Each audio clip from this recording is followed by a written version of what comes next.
this first film you came for, what movie was it?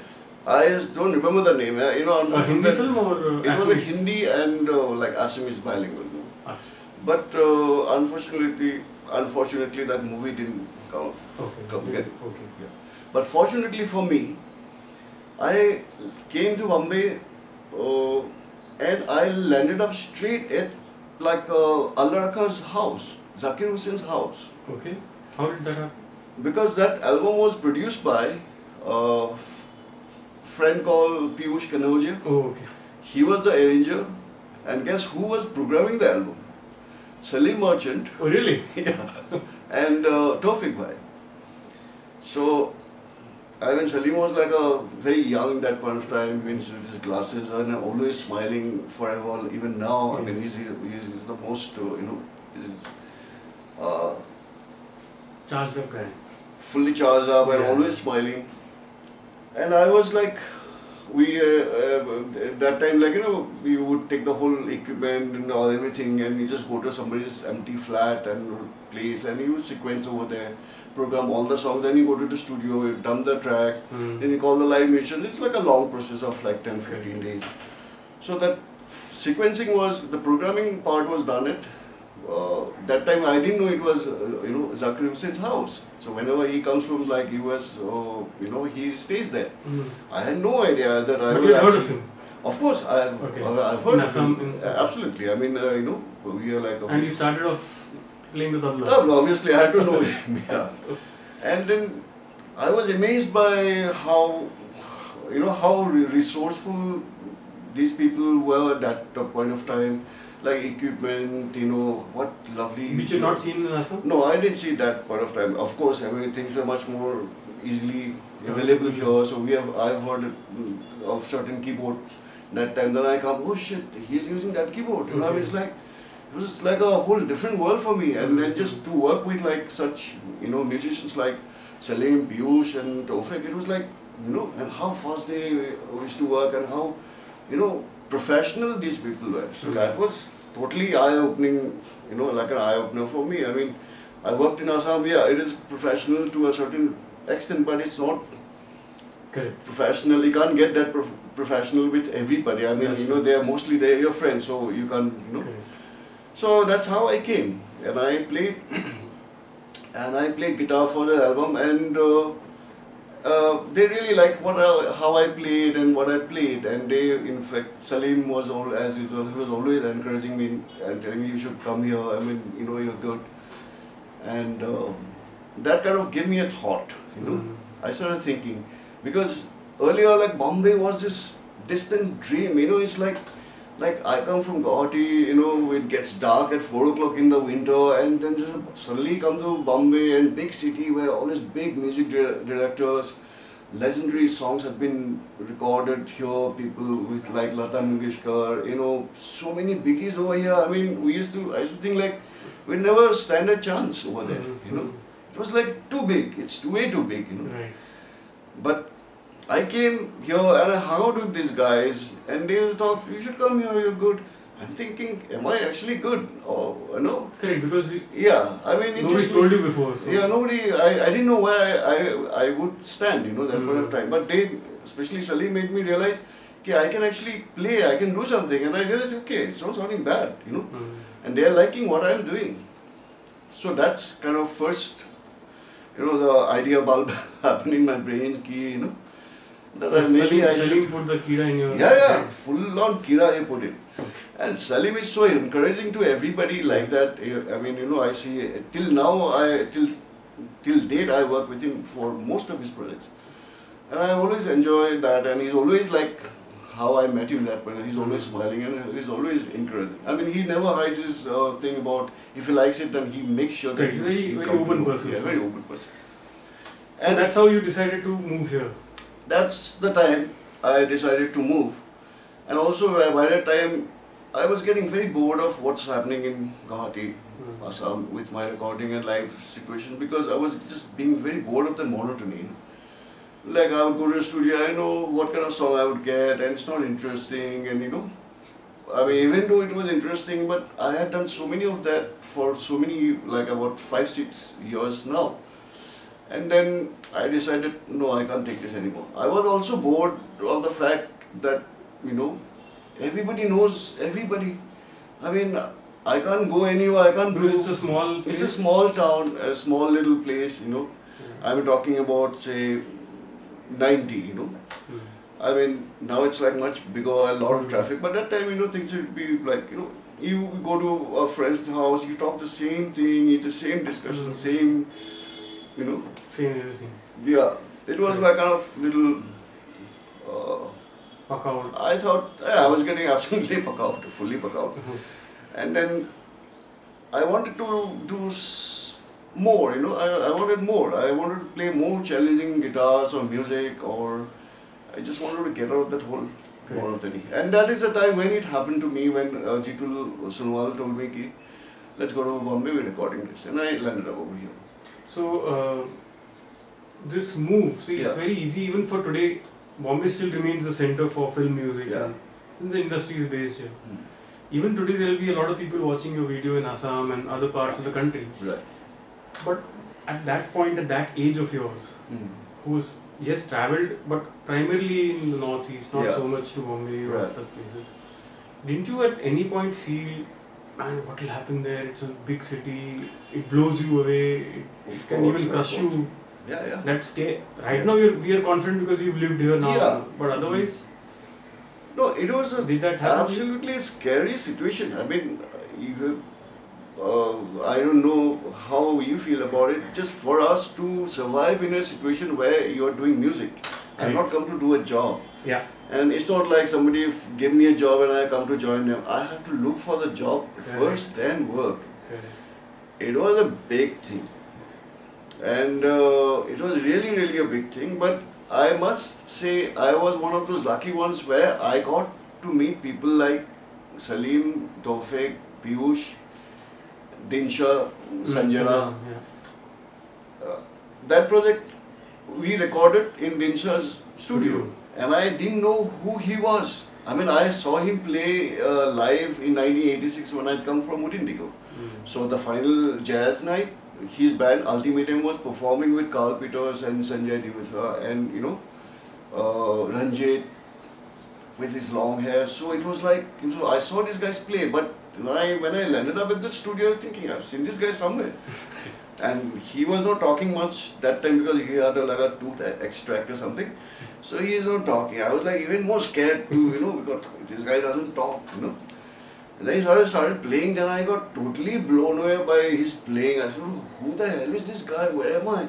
First is the shock of like meeting Salim and all these people. And then next shocker is like Dinsha, you know, recording the album. Then he got over his toothache and whatever his problem that he was going with that point of time. And then he started talking to me. Then he was very impressed by my playing and he said, I want to give you one day just to record your stuff. And you know, he just said to me, I was very comfortable. I mean, coming back to that, I was lucky that I met those kind of people. But still then it was very scary. It's like just one project, it's not like... it was not like... Then I went back to Assam, then I came back for good. I mean, I came back and then me and a friend of mine, you must be knowing Jatin Sharma. So we came together. So we decided to take up a house over here, rent a house. Was it expensive? Oh, it was mind-blowingly expensive. We were paying some 8,000 rupees. At that time, like... How old were you? I was right after college. Correct. So when you came here and looked for a place and all, at that point also there would be a scare, no? Because there's no income. No, there was nothing. And you're just taking a risk. We had like many, the scary part was in a many different folds, you know. First of all, we don't come from a very fluently Hindi speaking culture. That is another big hurdle because we don't speak, Hindi that well. Yes, English we can speak, but our English accent and you know the way we speak is different. Correct. And it's such a huge city. We are lost at all times. I don't know like the roads. Anyway, my struggle in Bombay started from Vyandar. From? In a place called Vyandar. Okay. Yeah. You know how far is that? Yes. I mean, even Because this friend of mine, he was looking, Jatin, he came and then he was like, he came a couple of months earlier than me, and I had to collect some money by doing some shows, so I was waiting for that. So then he came and he rented up a house at that place, Viander, because that was the only place which we could afford.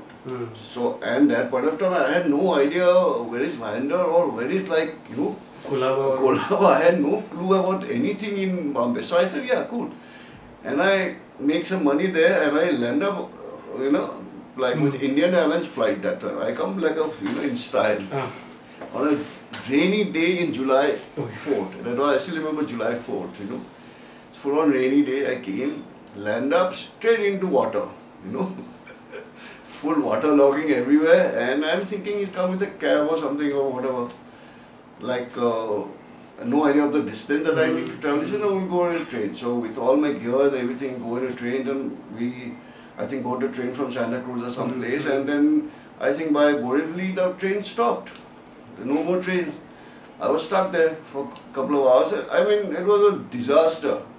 That night of July 4th when I landed, you know, where I come within the flight and all my friends like, you know, saying me off and, you know. So then I come down here and I start hitting reality straight away, you know. So it was very scary. It was difficult. Correct. And that point of time, only person that I knew was Dinsha Sanjana, Salim Merchant, and I knew Piyush and Tawfiq.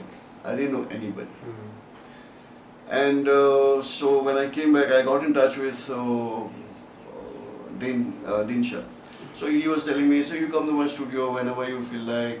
And in fact, he was asking me to join his band. Because at that point of time, his bass player had left the band. So you played the bass as well? I didn't play. Actually, he was telling me, why didn't you start playing bass? I said, I don't know. So he was trying to teach me all his tunes of Ultimatum that time. So I had to go to Kaap Period. From Bhinder? From Bhinder. Yeah, that journey is another journey, I must tell you. So I used to go there. And then, of course, I had no telephone. I had nothing. Even that pager has not come into Mumbai, India at that point of time. So I had to go down to PCO and put in money and call people. And then if somebody was to get in touch with me, I wouldn't know how to get in touch. I have to call them back. You know? Right. So it was really difficult and it was sort of depressing for me. What is it that, in that case, Kalyan, that kept you going? Because it is tough. Yeah. Now we might joke about it and we might laugh about Yeah, absolutely. At that point, everybody, each of us, goes through a breaking point. Boss, I can't take this anymore. Yeah, absolutely. I've lived a stylish life in Assam, where everybody knows me. Whether I'm bored of it or is a different thing. Yeah. But at least I'm known for my music and as a guitarist, as a musician. Going from door to door and saying, hey, I'm here from Assam, can you give me some work, can you help me out? Is that not a little difficult for anybody to do? Of course it's very difficult. But then, see, for me, I was very, I already made up my mind, whatever happens, I'm going to stick around here. And my dream of being here, part of this music, part of being in the industry, like the music industry as such, I'm not talking about like that time film industry, being of a culture where people are so encouraging to each other, you know, people are so playing different sort of music, that was much of a bigger dream to just leave it and just go back to, you know, a comfortable I don't want to be defeated by all these things, you know. I mean, I was staying at Viander and just two of us, but then suddenly like so many other Assamese guys piled on over there. I saw, you know, in that little house that we had. So I'll come back in the night, I have no place. There was 15 guys sleeping there, you know. So it was that crazy. And then... How long did this go on, this calling up people, going and playing for them, or, you know, how many years did you go through this? It went on for about, I should say about 2 to 3 years. Okay. Yeah. So you kept on I kept on doing it, and I used to get called. My first job was with Salim again. And then he called me to play. He was doing Shweta Shetty's album at that point of time, her second album, which was again being recorded at Dean's place, Dean Shah's place. So I used to go for the thing, and you paid okay? Yeah, it was great. I mean, Did they take care of your rent and? Of course. Okay. I had no complaint about the money. Obviously, it's much bigger than what I was getting. You know, I was getting 150 rupees a song to play. You know, in Assam. I mean, I used to do say 4 songs a day, so I'm getting 600 bucks, and that was a lot of money for me at that point of time. I was making cash of 600 to 1000 bucks every day. In Assam. Assam. And here it was. So I was like, my first check of the job was of 5,000 rupees. Oh. I was like, I couldn't believe it. I was looking at a check and I'm thinking, is it like real? Real, you know? So it was like a, you know, probably one of the happiest moment of all the hardship that, you know, that I had to cook myself. And the worst thing was commuting, you know. I must tell you this. I mean, from Islander, I had to come with 2 guitars to Carpet. Can you imagine the train? I would wait for like half an hour, 45 minutes just to try and get into a train. And it was so difficult for me, you know, even if you just go by yourself, it's difficult. It was so crowded with 2 guitars, and I thought maybe if my guitars would break or something. Correct. So I found a way of getting into the fish van that used to come. Yes. There's like all the fisher women, they would take the fish to sell. So I used to jump in there. Without anybody screaming? No, I mean, you know, it's like one of the good things they have. So I used to go there, and from Vinder to say Churchgate station, 45 minutes, 1 hour, I would be drenched with smell of fish. I mean, like, I'll get out of the place and get into a cab to go to Gulistan. I was like thinking of prawns and all kinds of different fish, you know. And then go there, and then there again it's a different world. They are talking about equipment that I don't know, I haven't heard. They're talking about things that I'm trying to understand, you know, how. So it's trying to get into that culture, you know. So it was difficult. I used to be very like quiet because I didn't know what to say. I didn't know how to say. Maybe I was thinking maybe if I say the wrong thing, you know, I don't know, maybe they'll laugh at me or something. You know, I mean, the cultural shock was really huge. I mean, you know, it took time for you to come out. Yeah, it just took time. I mean, even though I don't come from like in Assam, it's not that like we are pretty backward or something, but still, you know, that coming from Guwahati to here, it's like here and there, you know, the whole. As far as this was concerned. Yeah, as far as music was concerned. Absolutely. It was like just to try to be part of the thing and being accepted. So how did then work start increasing? Because how did that happen in terms of? I mean, slowly. Then I started working with many different people. In the one great thing about Bombay, I mean, everybody should know. This is a place where people pay respect for talent. You know, I mean, if you're talented in whatever you do, I mean, you have something to offer, which is good. People definitely, you know, accept you for what you are. I mean, this is a city where people don't ask you, whose son are you, where are you from? It doesn't matter. It doesn't matter. Correct. What can you do is the most important thing. That's very true. And it is so, if you know, that is the whole point of, you know, inspiration for me, because nobody asks me, who's your father, or what kind of a house you live in, where you come from. No. Right.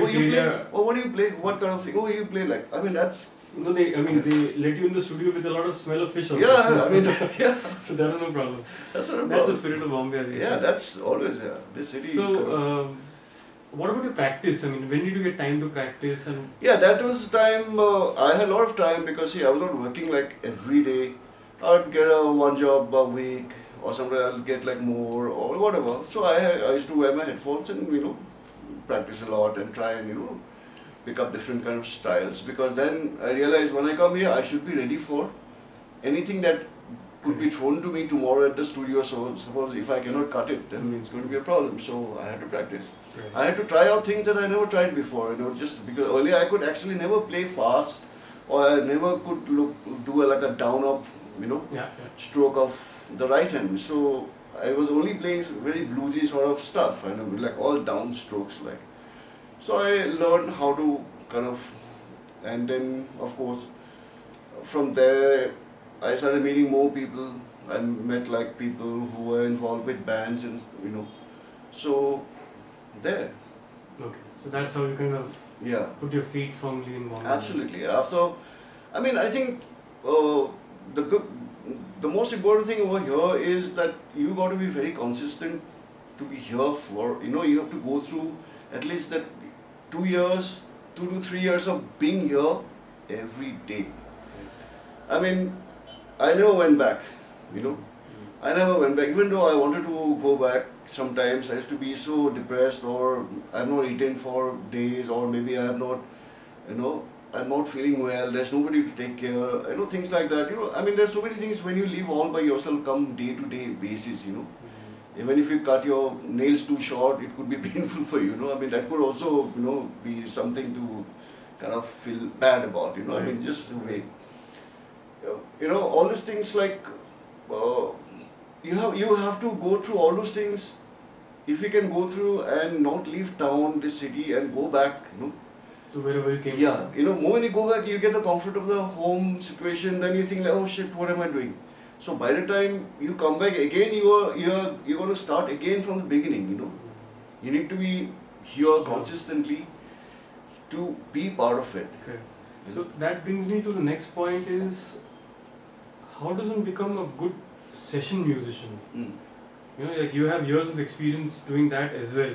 Yeah, I think, what are the qualities? Because a lot of people who write to us or watch this channel or even buy equipment from us, they have this question that we are not from Bombay and we want to come here and settle down. I'm sure your story will inspire them. But they're like, we want to get things instantly, or they don't know how to even perform in a studio because they've never been to a studio. Correct. You had a little bit of that experience.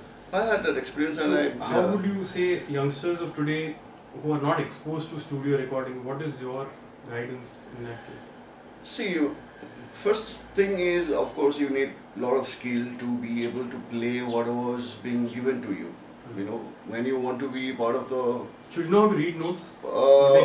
Not anymore. I mean, that point of time when I come in, say, like 90, 91, that time, people from the film industry, they were still recording in the old way. I mean, all the musicians would go and they will say, I had gone to Mehboob studio a couple of times and saw how Lakshmikant LB and all these people, they're working there like they would be given musical notes to read and write.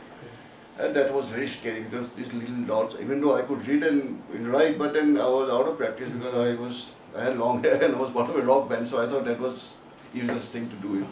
Anyway, so yeah, that time it was required, but right now it's not, because the whole technology has developed in such a way, you don't actually read music anymore, But the most important thing to be to be a successful session musician is to come with a very clear mind, to the studio.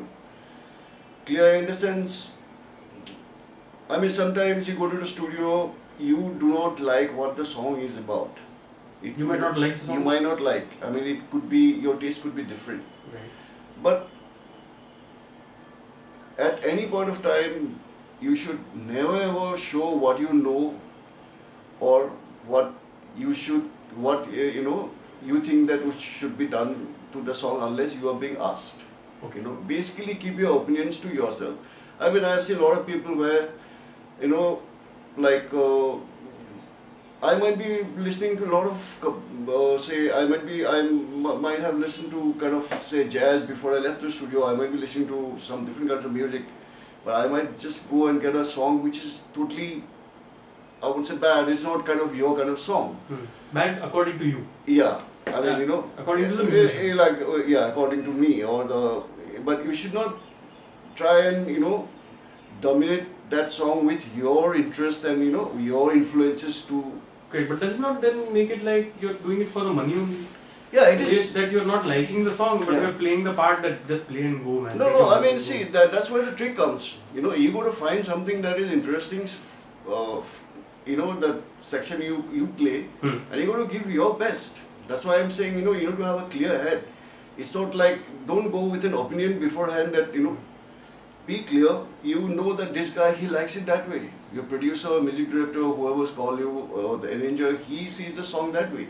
It is his song, he's lived with that song more than you. You just heard the song once or twice, and he's got a dream, he's got a vision, he knows what else he's going to put in after that.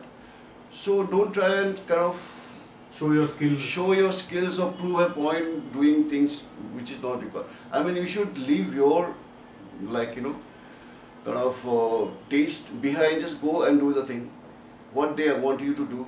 Okay. Of course, now when you are like a very practiced musician, you are well heard, you are like a, you know, well seasoned, like a very seasoned musician.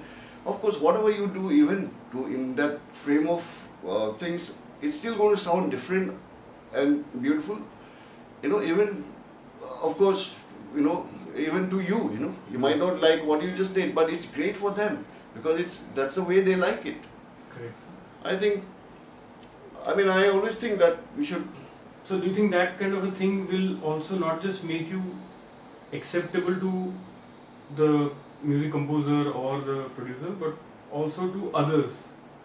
Because the word spreads around that this guy has an attitude when it comes to... Yeah, I mean, that you go with an attitude like that, then nobody's going to call you.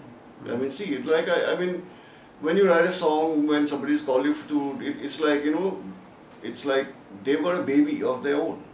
So they just want you to make it beautiful or, you know, just... But is it not then mechanical? I mean, just to understand, then doesn't it become mechanical for the, like, for you also, okay, just play this, tung, tung, tung, tung, and that's it, thank you very much, and go. Yeah, I mean, the whole... To an extent, I mean. Yeah, probably, you're right. I mean, you know, to a certain extent, it's mechanical. The whole process is a mechanical thing anyway. Correct. You know, it's not like, you know, you've been involved with a song and they call you from the day one. They just call you because you're good at that and you got to put your skills into the thing. Yeah. And you don't even sometimes get to hear the whole song. They tell you, okay, this 4 words before 1, 2, 3, 4, this is a part and play. But now, like in my case, what happened, like most of the time people would expect me to offer a suggestion, you know, rather than asking me to play exactly what they want. They tell me, okay, this is a thing, now please add your thing. And nowadays, most of the time, people are always doing that. Even then, of course, you know, they would ask you, how, this is what we are thinking now, if you can do something else, we would appreciate. And then I would, of course, give them like 2 or 3 different styles. So then they will choose and they will say, oh, this is sounding nice or not nice, change few things, and that's the job is done. I then think, and that way I'm also a little bit involved with my, you know, creativity, whatever I think I should do for the song. And probably that's one of the reasons why they call you. But in spite of all that, I mean, the basic thing is like, if I had gone there and tell them, no, listen, this is all sounding bullshit, I don't like the song, it's just like not working. I mean, that's not going to work for you to be a successful session musician. You know, you should be professional enough to sort of keep your, you know, mouth shut or ears shut. You just do what is required. If you're asked, can you help us out? Then show your, then show your maybe the musicianship. Absolutely. Then. And also, such projects shouldn't be talked about outside. Meaning that, I mean, as a musician, even if you played your part and went out and didn't like the song, you need not go and tell 10 people that. No, I mean, obviously not. I mean, it's badmouth somebody. Not at all. You know, why should you talk about it? What's there? I mean, you went and did a job, and they paid for you. They appreciated what you liked, and you tried your best to make the song happen. You know, or realize their dream in a way that they see the song going. I mean, you know. So I think these are ways one can become a... Yeah, and then of course you need to be ready for anything. You need to practice. You should have a, you know, you should have good equipment. You should have good, you know, stuff. When you're called for a recording, do you listen to the song first, or because you need to know what guitar to take with you? Yeah. So how does that happen? Do people call you and play you the song first? Or? Now it's, of course, everything is on the email. You know. Okay. Like tomorrow I'm doing a session with Sachin Jigar at Yashraj Studio. So I already have the song. They mailed me the song, and which I would listen to it in the later, and then I'll see what I can do with it. And I would also decide what I should carry. You know, what equipment I should carry. Right. But then let me tell you, this doesn't happen with everybody, or not that I know of. Now I've been working with Sachin Jiga for a long time. I've been working with most of the people, and we kind of know each other. So at least they are at least sending the song to me to listen to. I mean, they would never do to others. They would never let anybody hear their song which has not been released yet. I mean, I don't think it happens to everybody. It's just like we share a relationship. I mean, we know that each other well, and he can trust me with that song, and then because also I'm playing, so he wants my best, input without wasting too much time in the studio, so that I'd go prepared. But earlier when I started off here in Mumbai, I used to ask, that what do you require? And he would say, sab leke aao, So I used to carry everything, like one acoustic guitar, one, nylon string guitar, and electric guitars. Yeah. Even now I always carry 3 guitars. Okay. There are many who feel that playing for Hindi films or even for listening is looked as how can you even listen to Hindi songs? Yeah. It's looked down upon. But playing for Hindi films is considered by many as very down.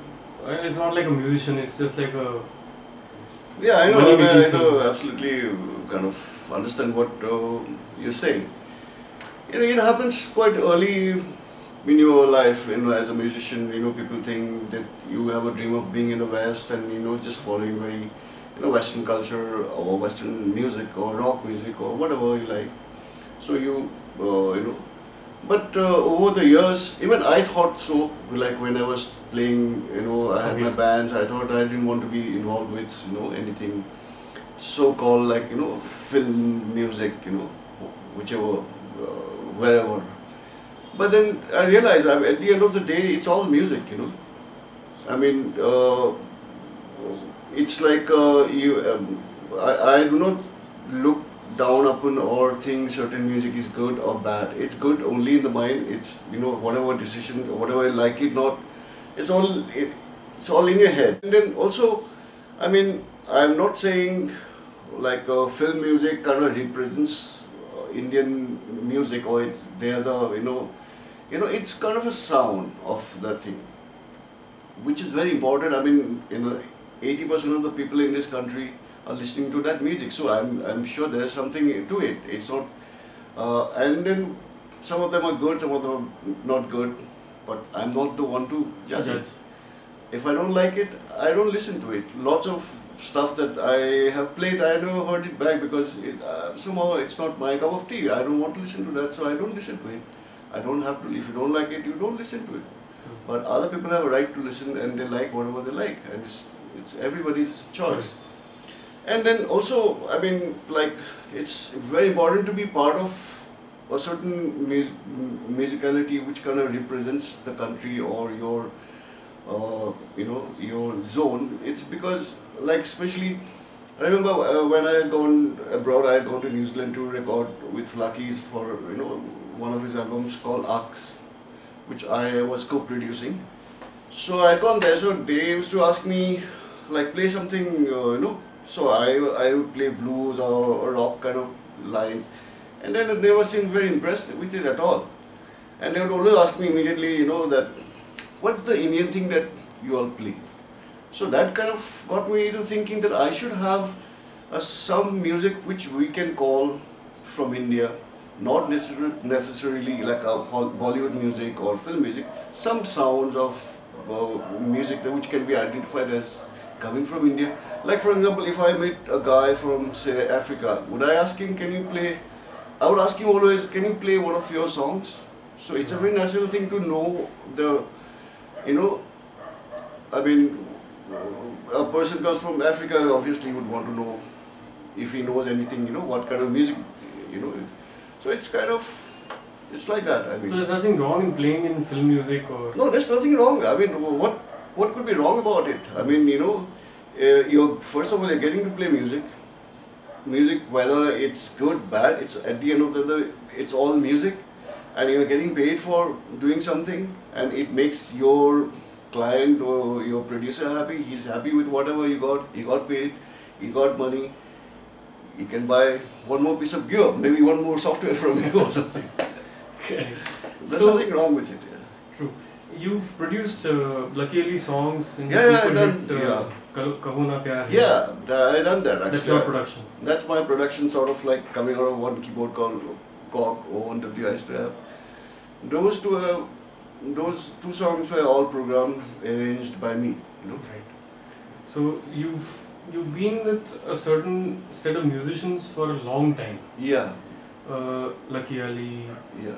KK, Yeah. and you have like a steady kind of friendship with these people. Yeah, I mean... Is that also important? Because a lot of people keep switching bands and bands keep kind of... There's a lot of infighting and... I don't know, I mean, see, I think music becomes better when you become good friends.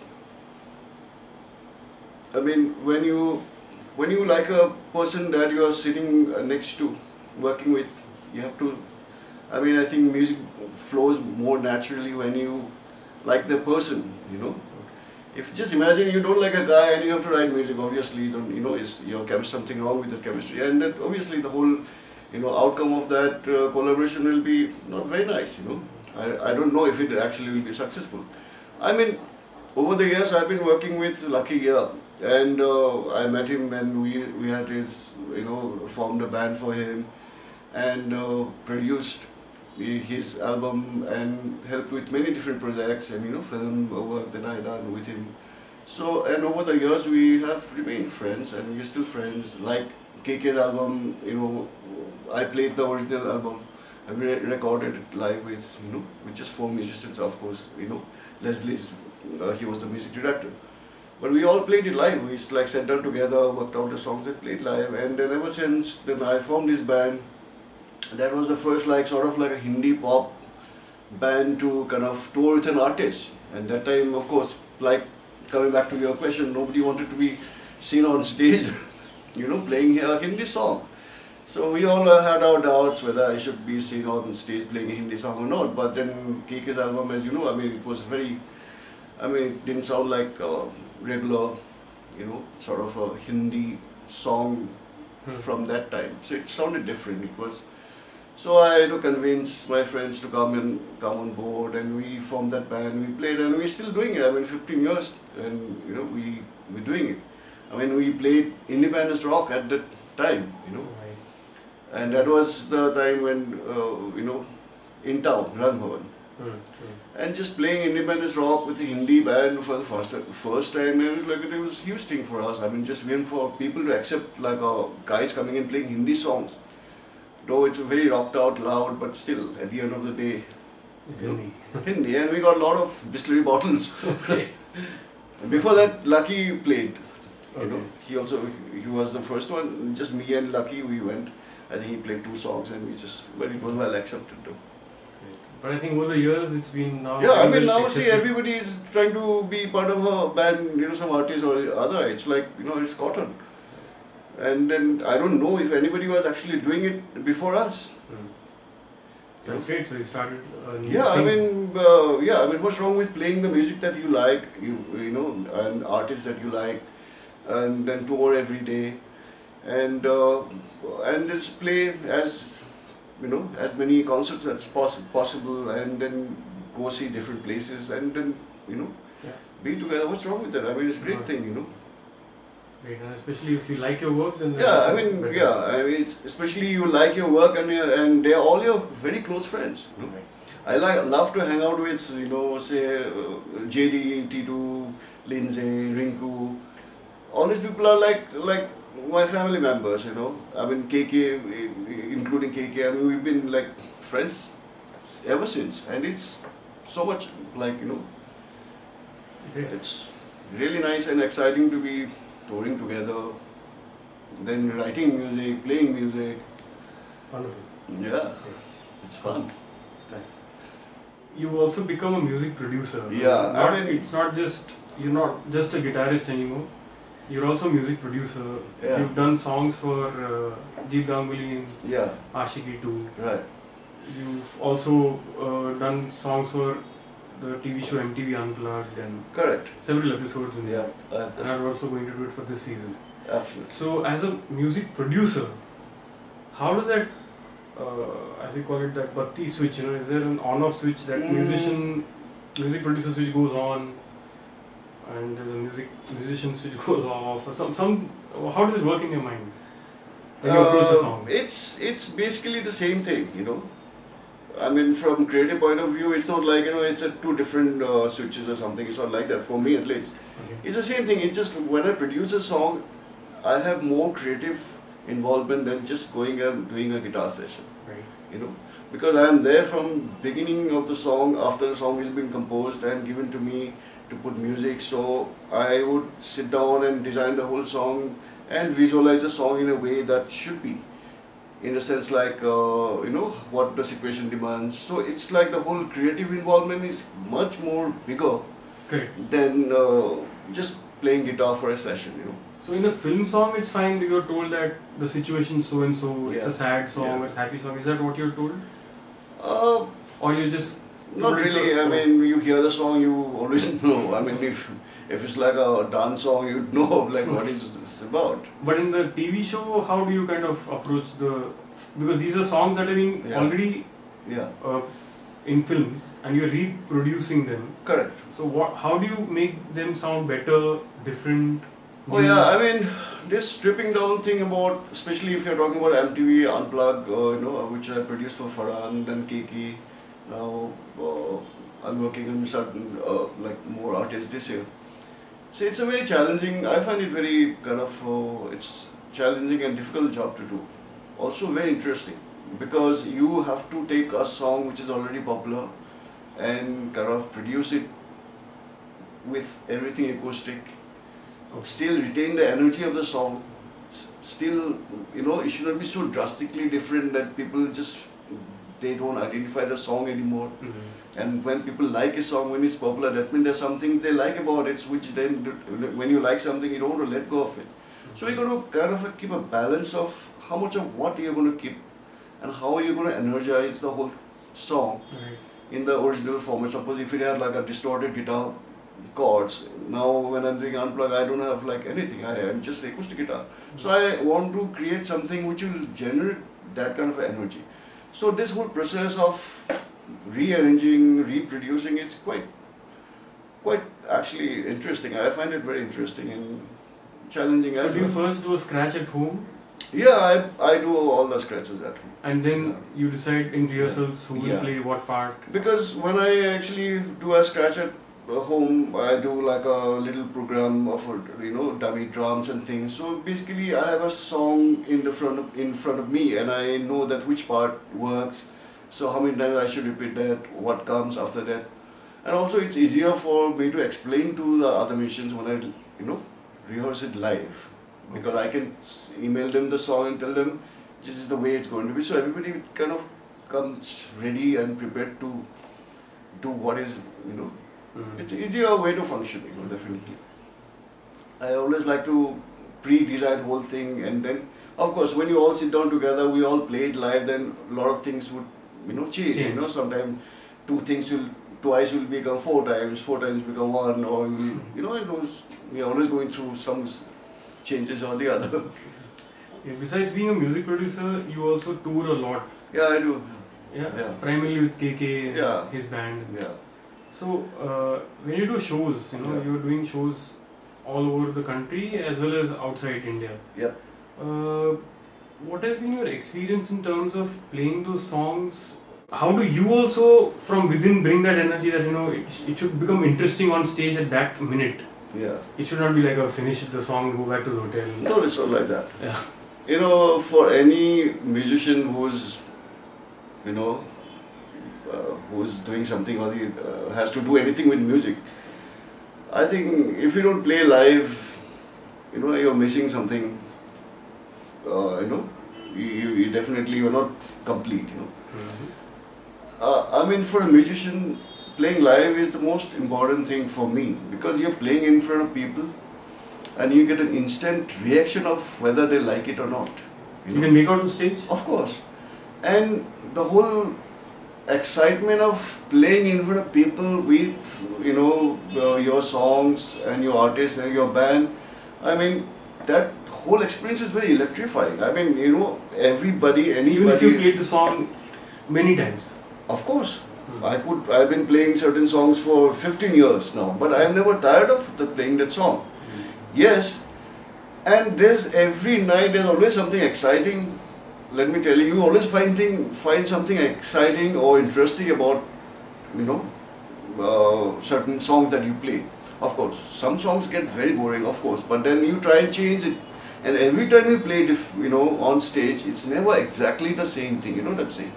Right. And especially the situation where I've been playing, say, with KK's band, with my friends, we always turn things around. We always find something interesting. Then we kind of, improvise a little bit. So that way, it's always very exciting and always fresh for us. Great. And also, you see the reaction of people, how they like the song. Yeah, in Goa, we had a concert there last week. And at a certain point we stopped playing because people are singing that song so beautifully. We are just like standing there listening to that song. I mean, it's like amazing to hear people sing, and then you just stop playing and you're looking at them and they're all singing that song. Wow. So that's fun. I mean, I think every musician should always play live at some point in life. And then for me especially, I like to divide my time, say 50-50, Which is?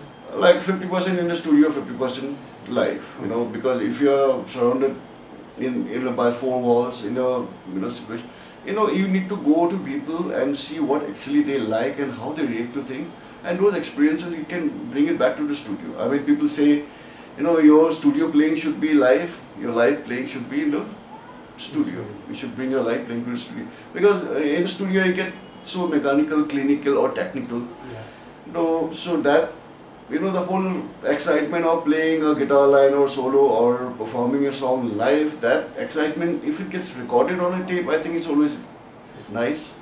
And then and if you can be nice and very tight or polished live, that would be great. So I think it's just like two-way street. Super. Kalyan, it was wonderful talking to you. Thank you. Thank you for sharing your journey in such great detail, and it's got a lot of interesting points. Thank you. Thanks for speaking to me. Thank you.